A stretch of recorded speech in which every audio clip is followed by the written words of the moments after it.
Iya. Semoga Saudara Muhammad Taib dan Saudara Fauzi Yusuf dapat mengemban amanah ini, amanah yang maha berat. Oleh karena itu saya waktu pelantikan mengucapkan innalillahi wa inna ilaihi raji'un dengan grogi. Hal yang sama juga saudara-saudara alami sebagai pemimpin rakyat.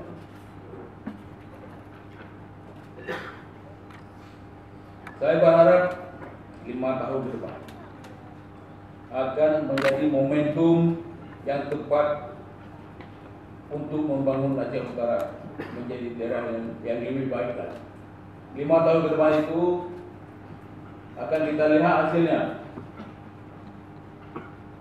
Apakah Aceh Utara yang pernah mendapat julukan kabupaten termiskin di Aceh, yang sekarang tidak lagi termiskin mungkin, akan menjadi kabupaten yang maju jaya.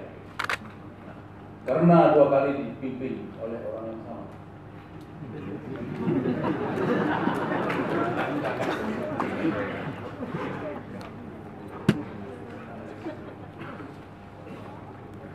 Hadirin sekalian, sebelum hari H pelaksanaan Pilkada 2017, banyak prediksi dan isu yang ditebar, bukan yang ditebar, yang menyebar dengan sendirinya.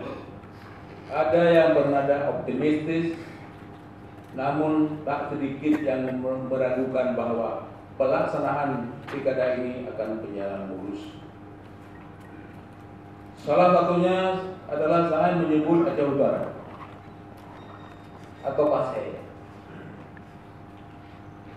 Daerah ini dianggap rawan, namun berkat pertolongan Allah Subhanahu wa Ta'ala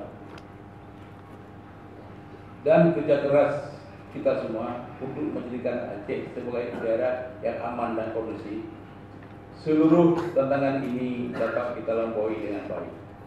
Incumbentnya menang, kecuali gubernurnya kalah. Saya kalah.